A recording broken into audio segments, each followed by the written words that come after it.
Good morning po. Yung question ko po, Vice President Sara Duterte said with the budget cut for the OVP, 200 OVP contract of service employees will lose jobs. I understand sa House version, there's a provision for these employees who will potentially lose their jobs. How do you appeal to the Senate also do you appeal to the Senate to adopt that? Kasi meron, given the Vice President's statement, sir. Yun muna. I guess we will not appeal to the Senate kasi we've sent them our version po nung budget na inaprubahan natin dito sa Kongreso, no. Siyempre, discretion po nila 'yon. Meron din po silang karapatan na busisiin, saka hindi naman po enough na reason yung employment for me. And I'm sure kaya nga po nagka-problema sa employment eh. Kaya po nagkaroon ng ganyan na problema dahil po yung fulfillment nga po ng trabaho, unang-una yung utilization rate, yung burn rate, hindi na gamit maigi yung mga programa na yan. Kaya nga po nagkaroon po ng issues sa slashes sa budget dahil paano mo lalagyan ng pondo, paano mo dadagdagan yung pondo, nung nakaraang taon, hindi naman nagamit. Sobrang underutilized. So, di ba, parang common sense would dictate na ibig sabihin, kung hindi ginamit yung pondo na yun, pati yung mga empleyado na yun, underutilized sila, hindi nila nagawa maigi yung trabaho nila dahil hindi nga po maganda yung pagpapatakbo ng mga programa na yun. So, again, but with the provision of the House, yung sinabit din po namin sa Senate, meron naman pong kaakibat saka magiging role yung mga empleyado na yan at hindi naman po direktang mawawalan po ng trabaho.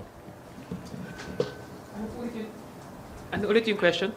Paano yung 200 na mawawalan ng trabaho? The Vice President pointed that out, yung 200 daw ang mawawalan, but I understand sa House version kasi Congressman Stella said something na hindi naman ito, parang there will be a provision for employees who will potentially lose their jobs as a result of the cut.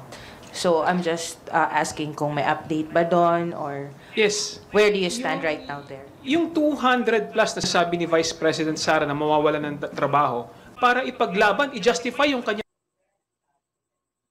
budget. The problem is, hindi niya ginustify yung budget niya.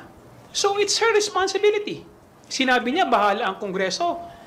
Ilang beses siyang inimbitahan, hindi siya umattend, hindi siya pumunta para i-justify yung kanyang budget.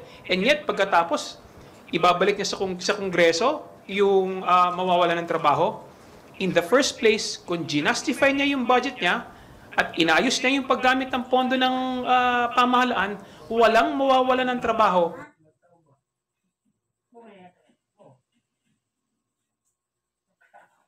At maayos yung trabaho ng Office of the Vice President. At baka nadagdagan pa. Lang on the reward since you mentioned it already. The reward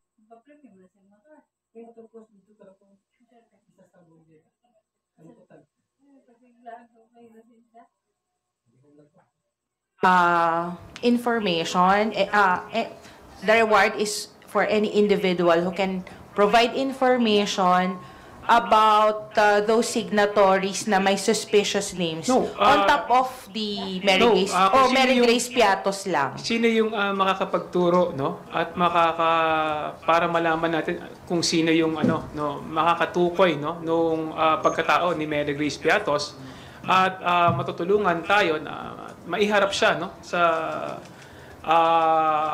hearing, no?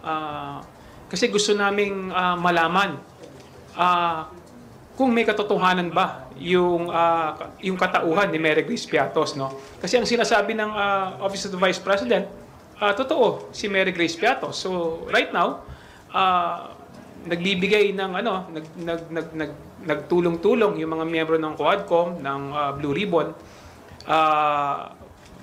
voluntarily nagbigay, no, para malaman, para at least we can put to rest, no, na kasi hindi kami naniniwala na totoong may Mary Grace Piatos. So sinasabi nila totoo. So kung sino yung mga kakatulong sa amin para mahanap si Mary Grace Piatos, handa pong magbigay ng pabuya, no?